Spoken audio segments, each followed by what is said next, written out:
Hi hello ఎలా ఉన్నారు friends? బాగున్నారా? మేము కూడా బాగున్నాము. ఈరోజు నేను ఇడ్లీ బ్యాటర్ ప్రిపేర్ చేస్తున్నాను అనమాట. అంటే రేపు మార్నింగ్ బ్రేక్ఫాస్ట్ కోసమట. చాలా రోజులు అవుతుంది, ఎందుకంటే నాకు పెద్దగా ఇడ్లీ ఇష్టం ఉండదు. కాకపోతే పిల్లల కోసం అయితే నేను చేస్తాను. ఈ మధ్యనైతే చేసిందే లేదు. ఎందుకనంటే దోశలు, ఉప్మా, సేమియా ఉప్మా ఇవే అయినాయి. అయితే చాలా రోజులు అవుతుంది, మా వాళ్ళకి కూడా ఇష్టం కదా అని ఈరోజైతే ఇడ్లీ బ్యాటర్ ప్రిపేర్ చేస్తున్నాను. ఒక గ్లాస్ మినపప్పు తీసుకొని శుభ్రంగా కడిగి ముందుగానే నానబెట్టి పెడతాను. ఇడ్లీ రవ్వ అయితే అప్పుడే నానబెట్టాను అనమాట. ఒక ఇడ్లీ పిండి మనం ప్రిపేర్ చేస్తున్నప్పుడు మినపప్పును ఎప్పుడైతే రుబ్బుతామో అప్పుడు రుబ్బే ముందు ఒక 1 అవర్ ముందే నేను ఇడ్లీ రవ్వనైతే నానబెడతాను అనమాట. మినపప్పు అయితే ముందుగానే నానబెడతా. ఒక 5-6 అవర్స్ అలా నానితే సరిపోతుంది. అట్లయితే చాలా ఫ్లఫీగా మెత్తని దూది లాంటి ఇడ్లీలు అయితే రెడీ అవుతాయి అన్నమాట.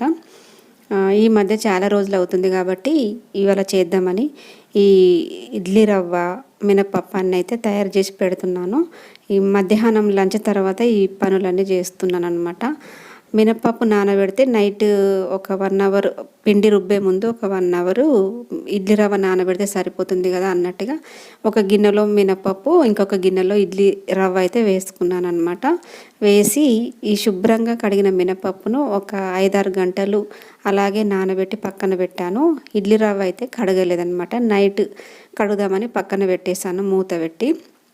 తర్వాత పిల్లలు వచ్చే టైం అవుతుంది, ఈవినింగ్. వాళ్ళు రాగానే ఏదన్నా అడుగుతారు కాబట్టి ఇంట్లో అయితే మొక్కజొన్న గింజలు ఉన్నాయన్నమాట. అంటే పేలాలు, పాప్కార్న్స్ గింజలు ఉన్నాయి. వాటితోనైతే ఈ పాప్కార్న్స్ చేద్దామని అయితే ఇవి తీసానమాట. ఈ మధ్యన డీమార్ట్కి వెళ్ళిందే లేదు, చాలా రోజులు అవుతుంది. అప్పుడెప్పుడో వెళ్ళినప్పుడు ఇవి తీసుకొచ్చాను అనమాట, పాప్కార్న్స్ గింజలు. అయితే ఇవి చేద్దాం అనుకున్నా చేయలేదు. ఈరోజు పిల్లలకి తినడానికి అవుతాయి కదా అన్నట్టుగా ఈ మొక్కజొన్న గింజలతో అయితే పాప్కార్న్ చేస్తున్నాను. పేలాల గింజలు అంటారు, మొక్కజొన్న గింజలు అంటారు కదా. ఇవి చాలా బాగుంటాయి, చిన్న జొన్నలు కదా. ఇంట్లోనే మనం బయట కొన్నట్టుగానే ఉంటాయి అన్నమాట. ఒక గిన్నెలో అయితే కొంచెం ఆయిల్ వేసిన, అలాగే కొంచెం సాల్ట్, పసుపు అయితే వేసి ఈ మొక్కజొన్న గింజలు అందులో వేసి ఆయిల్, పసుపు, సాల్ట్ వీటికి అంతా కలిసేటట్టు అయితే కలుపుకుంటున్నాను అనమాట. ఇలా కలుపుకున్న తర్వాత ఆ గింజలు లోపల, అంటే గింజలు బయటపడకుండా ఒక మూత పెట్టేసి మనము హై ఫ్లేమ్లో స్టవ్ ఆన్ చేసుకుంటే సరిపోతుంది. ఇంకా అవే అయిపోతాయి అన్నమాట. పాప్కార్న్స్ చాలా బాగుంటాయి. మనము కొనుక్కొని తినే వాటికంటే ఇంకా చాలా టేస్ట్గా ఉంటాయి. నేను మ్యాక్సిమం ఇవైతే ఇంట్లోనే చేస్తానన్నమాట. ఎప్పుడు బయట కొనిందే లేదు. మా వాళ్ళకి ఇష్టం కాబట్టి డీమార్ట్కి వెళ్ళినప్పుడైతే మా వారు తీసుకొస్తారు. ఎప్పుడైనా తినడానికి కావాలంటే తొందరగా రెడీ అవుతాయి, అలాగే మా వాళ్ళకి ఇష్టం కదా, అందుకోసమే నేను ఇంట్లోనే ప్రిపేర్ చేస్తాను. ఒక ప్యాకెట్ వచ్చేసి 50 రూపీస్, 60 రూపీస్ ఉంటుంది అంతే. కాకపోతే నేను ఒక 3-4 టైమ్స్ చేశాను. ఇవైతే కొన్ని ఉన్నాయి, లాస్ట్ అయిపోయినాయి. ఇప్పుడైతే చేస్తున్నాను. ఇక్కడ నేను స్టవ్ ఆన్ చేశాను.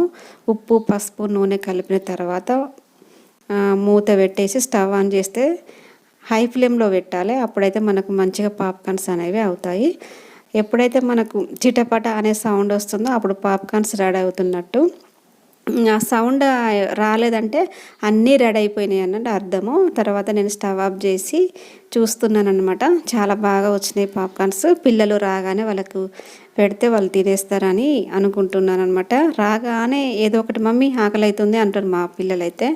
బిస్కెట్స్ ఉంటాయి, అలాగే ఏమైనా ఫ్రూట్స్ ఉంటాయి. లేదు అని అంటే ఇట్లా పాప్కార్న్స్ అయినా, లేదంటే ఏదో ఒక బిస్కెట్స్ అయినా ఏదో ఒకటే తప్పకుండా అడుగుతారనమాట, ఏదో ఒకటి కావాలి. తర్వాత పిల్లలు అవి తిని వాళ్ళైతే రాసుకుంటా ఉన్నారు. ఇక్కడ నేను నైట్ వచ్చేసి ఇక్కడ నైట్ అయితే నేను గిన్నెలన్నీ కడిగేసిన అనమాట. అంటే ఇడ్లీ బ్యాటర్ ప్రిపేర్ చేస్తున్నా కదా, అందుకోసమే మినపప్పు రుబ్బిన తర్వాత మేము డిన్నర్ చేసిన తర్వాత గిన్నెలన్నీ తోమి కడిగేసి పక్కన పెట్టాను. అలాగే బియ్యం కూడా ఒక గిన్నెలో అయితే పోసి పెట్టాను అనమాట. నెక్స్ట్ డే మార్నింగ్ పనుల కోసం అయితే ఇప్పుడే అన్నీ ప్రిపేర్ చేస్తున్నాను. ఇక్కడ మా వాళ్ళు చిక్కుడుగాయ కట్ చేస్తున్నాను అనమాట. అంటే నేను ఇడ్లీ పిండి కోసం మినపప్పు రుబ్బి పిండి కలిపి పక్కన పెట్టి గిన్నెలన్నీ కడిగేసి వచ్చేసరికి అయితే మా వాళ్ళు అయితే చిక్కుడుగాయ కట్ చేస్తున్నారు. ఇక్కడ మా వారు చిక్కుడుగాయ కట్ చేస్తుంటే మా బాబు అయితే తనకైతే హెల్ప్ చేస్తున్నాడు. మొత్తానికైతే ఇద్దరు కలిసి నాకు హెల్ప్ చేస్తున్నారు. రేపు మార్నింగ్ చేసే పనులు అయితే ఇప్పుడు కొన్ని కొన్ని ఇలా చేసుకుంటే రేపు మనకు హడావిడి అనేది ఉండదు. నెమ్మదిగా ప్రశాంతంగా చేసుకోవచ్చు. అలాగే పిల్లలకు కూడా హడావిడిగా ఉండదన్నమాట. కొంచెం ముందుగానే పంపించేయచ్చు. అందుకోసమే రేపు మార్నింగ్ చేయాల్సిన పనులలో కొన్ని కొన్ని నేను ఇలాగా ముందే ప్రిపేర్ చేసుకుంటా. చిక్కుడుగా అందరు ఇలాగే చేసుకుంటారు అనుకో, కాకపోతే నేను అలా వీడియోలో అయితే షేర్ చేసుకుంటున్నాను అనమాట. ఈ చిక్కుడుగా కట్ చేసిన తర్వాత మంచిగా శుభ్రంగా కడిగి పక్కన పెట్టేస్తా. అలాగే బియ్యం కూడా ఒక గిన్నెలో రేపు మార్నింగ్ వండే గిన్నెలోనే పోసి పక్కన పెడతాను. అలాగే స్నాక్స్ ఏం పెట్టాలో ఆలోచించుకొని పక్కన పెడతా. బాటిల్స్, టిఫిన్ బాక్స్ అన్నీ అయితే రెడీ చేసి పక్కన పెట్టేసుకుంటా. ఇదైతే నెక్స్ట్ డే మార్నింగ్ అనమాట. నెక్స్ట్ డే మార్నింగ్ వచ్చేసి ఆల్రెడీ చిక్కుడు ఫ్రై అయితే చేస్తున్నాను. చాలా సింపుల్గా అయిపోతుంది. కాకపోతే ఏంటంటే ఈ చిక్కుడుగాయ ఉడికేసరికి కొంచెం టైం పడుతుంది. కాకపోతే టేస్ట్ చాలా బాగుంటుంది. ఇందులో కొంచెం ఆయిల్ ఎక్కువగా వేస్తేనే టేస్ట్ అనేది చాలా బాగుంటుంది. అందుకోసమే నేనైతే ఒక 4 టేబుల్ స్పూన్ల ఆయిల్ వేసి పచ్చిమిరపకాయలు, ఉప్పు, కారము, పసుపు ఇవైతే వేసి ఉడికిస్తున్నాను. కారం పొడి అనేది కొంచెమే వేసాను అనమాట. ఎందుకంటే పచ్చిమిర్చి వేస్తేనే టేస్ట్ చాలా బాగుంటుంది. ఇక్కడ రైస్ కూడా ఆల్రెడీ ఉడికిపోయిందనమాట. మా వాళ్ళు లేచేసరికి అయితే టిఫిన్స్ అయితే రెడీ చేస్తానన్నమాట. ఇక్కడ ఇడ్లీ బ్యాటర్ కూడా మంచిగా పొంగినట్టుగా అయింది. అంటే ఇడ్లీలు మంచిగా వస్తాయి కదా, పొంగినట్టు అయితేనే మెత్తని ఇడ్లీలు అయితే రెడీ అయిపోతాయి. ఇక్కడ వాటర్ బాటిల్స్ నింపాను. స్నాక్స్ కూడా డబ్బాలలో పెట్టేసిన అనమాట. ఈరోజు చెకోడీలు పంపిస్తున్నాను అంతే. వాళ్ళకి అన్నీ రెడీ చేసి తినిపించి పంపించిన తర్వాత ఇక్కడ నేనైతే ఇల్లు దులుపుతున్నాం అన్నమాట. ఎందుకంటే అంత డస్ట్ బట్టి అంత బూజులాగా ఉందన్నమాట గోడలకు, మూలల వైపు. చాలా రోజులు అవుతుంది. అయితే ఇల్లంతా దులిపి కడుగుదాము. రేపు ఫ్రైడే కదా, ఈరోజు మొత్తం క్లీన్ చేద్దామని అనుకున్నాము. అందుకోసమే మా వారైతే మాకు హెల్ప్ చేస్తున్నాడు అనమాట. నాకు నువ్వు మొత్తం దులిపేస్తే నేను ఊడ్చి కడుగుతానంటే మా వారైతే మంచిగా అంతా ఇల్లంతా దులుపుతున్నాడు. ఫ్యాన్స్ కూడా క్లీన్ చేస్తున్నాడు.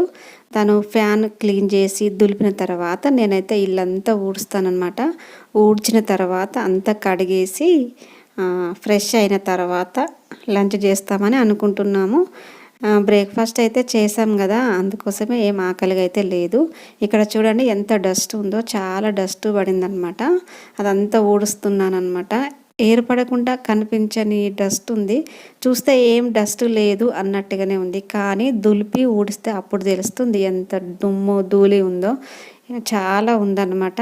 నేను మ్యాక్సిమం 1 మంత్కి ఒకసారి ఇలా క్లీన్ చేస్తూనే ఉంటా. అయినా కూడా ఇంత డస్ట్ ఉందన్నమాట. ఇక్కడ మేము మొత్తం పనులన్నీ అయిపోయిన తర్వాత ఫ్రెష్ అయిన తర్వాత మా వారైతే బట్టలు ఐరన్ చేసుకుంటున్నాడు. చాలా బట్టలు అన్నీ కింద పడేసిన అనమాట. అంటే షెల్ఫ్లో ఉన్న బట్టలు అన్నీ తీసి కింద వేసిండు. ఐరన్ చేద్దాం అనుకొని తను చేయలేదు, నేను కూడా చేద్దాంలే అని అనుకుంటూనే ఉన్నాను. కానీ మర్చిపోతున్నాను అనమాట. మిగిలిన పనులు అన్నీ చేస్తున్నాను, బట్టలు ఐరన్ అనేది మాత్రమే మర్చిపోతున్నాను. మొత్తానికైతే ఇవాళ తనైతే అన్ని బట్టలన్నీ కింద పడేసినాడు. ఐరన్ చేయాలని ఫిక్స్ అయ్యిండు. మొత్తానికైతే చేస్తున్నాడు అనమాట.